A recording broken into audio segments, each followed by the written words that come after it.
Let's spend some time with Orlando Sentinel movie critic Roger Moore at the movies. Frankly, my dear, I don't give a damn. Good production quality, guys. Frankly, my dear, on Open Mic. It's Friday morning at this time each and every week. Time to go to the movies. We bring in Roger Moore. Orlando Sentinel movie critic and the man who once personally interviewed Jimmy Buffett, Roger Moore. I think Roger's the best in the business. You can read his wildly popular Frankly, My Dear blog at orlandosentinel.com, where he'll give you all the movie reviews, the latest that's going on in the movie industry. Before we get started, Raj, I need a Buffett interpretation. God, this now a weekly feature yes, of it is. Open Mic? Yes, it is, because you know more about Jimmy Buffett than anybody I know. You know what? I'd hate to be putting that on my tombstone, but go ahead. One of my favorite Jimmy Buffett songs, He Went to Paris. Yeah. Just give me a quick synopsis about that song. That seems to be a third-person song. He's a storyteller there. He talks about some man whose great love was in Paris a long time ago, the one big highlight of his life. And, I think it's kind of about not putting off with something that's a lifelong dream. You go and do it. But it's been a while since I've heard that one, Mike, to be honest with you. But he says the guy went to Paris. He said the guy went to Paris looking for answers to questions that bothered him so, but then he got caught up in the warm summer breezes and French wines and cheeses. And and then he just sort of, I guess his ambition was gone. He just wanted to live his life in Paris. Well, Buffett has always fancied himself this part of the literary tradition. Faulkner and Hemingway, and it's one of the reasons he lived in Key West. And Hemingway went to Paris, so people go to Paris to sort of discover themselves and place themselves in a sort of an artistic milieu, and I think that's kind of what the song is about as well. I mean, he does it. If I remember right, the character does it late in life, and he probably should have done it earlier. Have you been to Paris? Oh yeah. Yeah. Yeah, I got bronchitis there one time. So you discovered bronchitis in Paris? I did. Raj, the etiquette of movie going. Is it okay to bring your own food in? Only if you sneak it in, and only if it doesn't have a rattling wrapper. What is that? I'm with everybody else here. I mean, the theaters they charge way too much for food. I mean, that's where they make their money on the one hand. So you gotta sort of prop them up somehow. So maybe not bringing popcorn, but if you want candy, their candy selection is limited. If you want to bring a sandwich or something like that, you just stick it on the inside. That's why you wear a jacket, man. You just wear it on the inside part of your jacket. Bringing in drinks, that's, if it's got a pop top, do not bring it into the theater. I don't want to hear that in the back of the theater, when I'm sitting there watching a movie and trying to be engrossed by it. I like to bring my flask in. Yeah, well, that's a pretty unruly crowd when you get in a theater that's full of people who are drinking. See, there's a proper way, I think, to open up a soda or something, because I like to do it like when the trailers are going, and I wait till there's like a really loud moment of a trailer and just do it right then. There you go. That's the perfect time to do it. But was it wrong that one time I brought in a whole bag of Taco Bell and nobody stopped me? If you look like you might give them some trouble, they won't bother you. But most of the time, they will stop you right at the door and say, "You need to finish that before you come in here because we want to sell you something at a considerably higher price."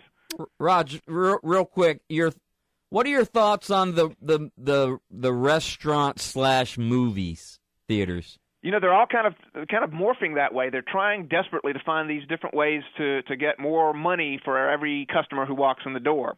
As I mentioned last week, they've reduced their advertising budget, so people they don't really know what's at the theater. They don't really know the theater near them is still open. They just don't, unless you go by it every day. And, if you're not a regular goer, they're only trying to reach the audience that they're already reaching. So that's a little stupid and short-sighted on their part.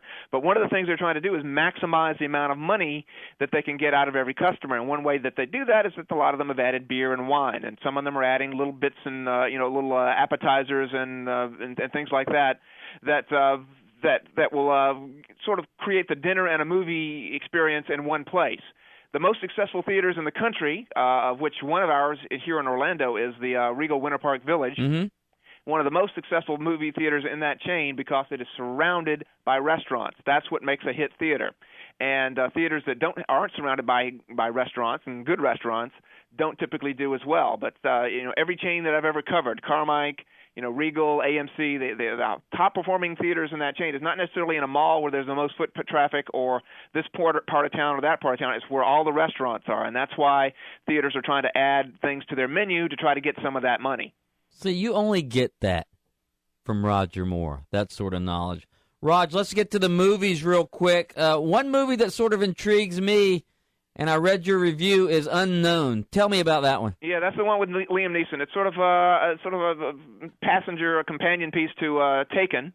He plays a character who has a car accident in Paris, wakes up, comes out of the hospital, and goes to find his wife at the hotel where they were staying, and she doesn't know him. And nobody and everybody there says they don't know him. And since we've seen him with her, we know she's lying. Mm-hmm. So we've got to find somebody, he's got to find somebody who knows who he really is, who can vouch for him and sort of reclaim his life. But as he does that, he sort of starts finding things out about why people might be doing this, why he might not be who he thinks he is.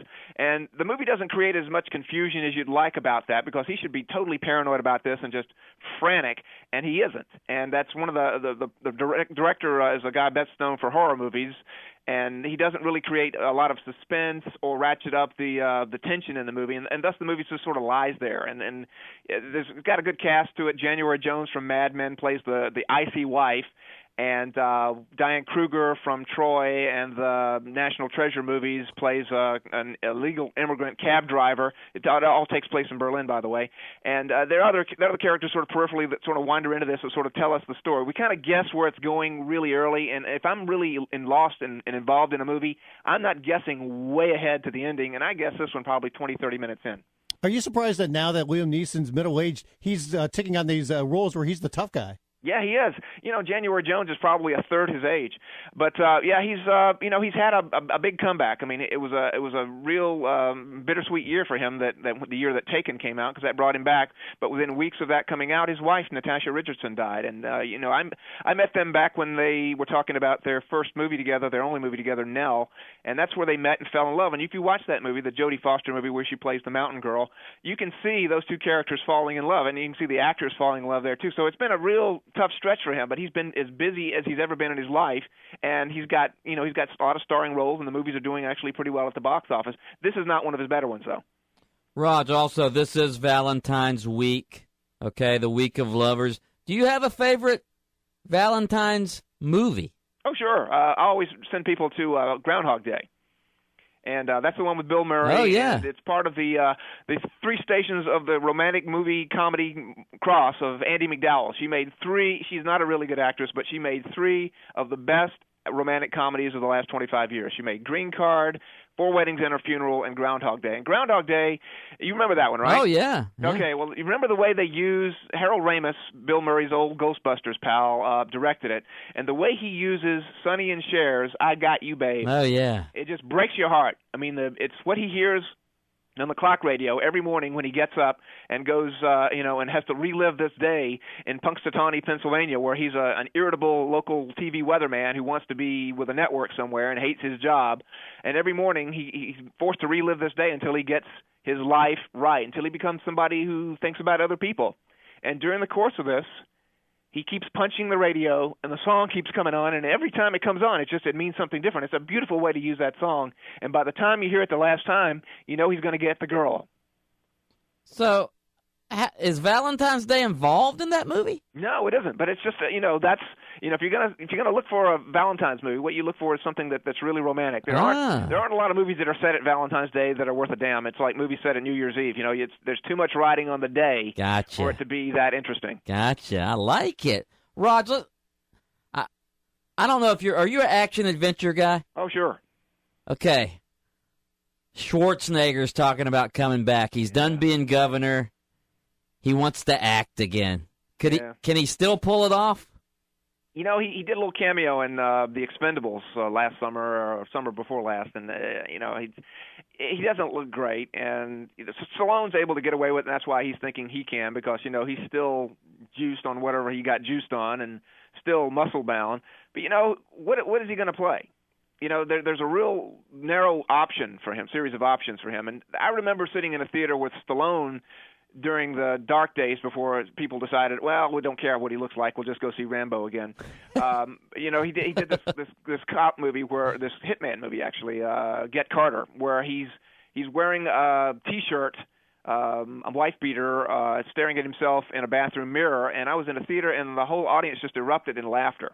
I mean, these guys are cartoonish caricatures of what they were 25 years ago, and why Schwarzenegger would want to do it is just, the same reason I guess he ran for governor of California. It's just a huge ego thing.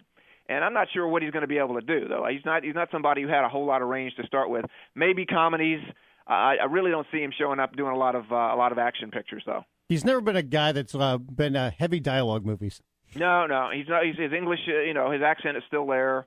And, there's a narrow range of things of what he's always been able to do, and I think that range just got narrower. Although Twins, I love that movie. He did a few films like that, and that's kind of where he might find a little bit of an opening. But I can't see him being the lead and carrying a movie.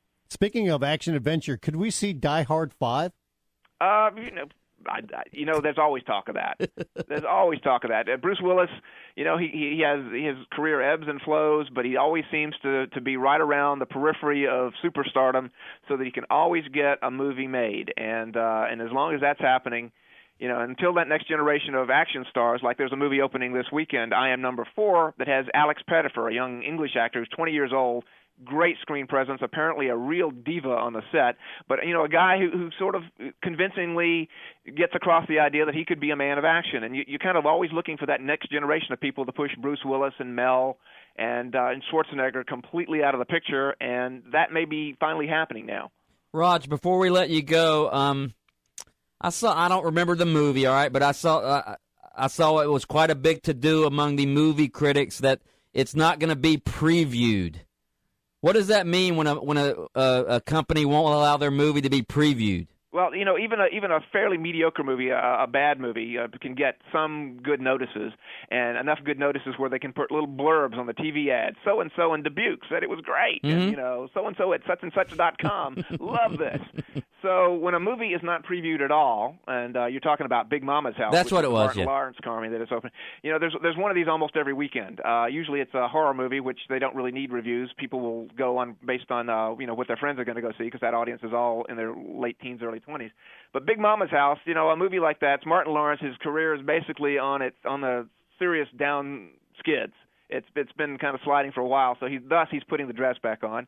Tyler Perry has stolen that shtick from him completely, and that when you don't show the movie in advance, it means that you don't have any confidence in it. You don't think anybody's going to like it, and you just want people to be surprised, to go to the theater based on the fact that he's in it, buy a ticket, and be surprised by how bad it is. He is Roger Moore, Orlando Sentinel movie critic, and a man who once personally interviewed Jimmy Buffett. You can read Roger's wildly popular Frankly My Dear blog at orlandosentinel.com. Raj, thanks for joining us. Keep Havana David dreaming there, Mike. Yeah.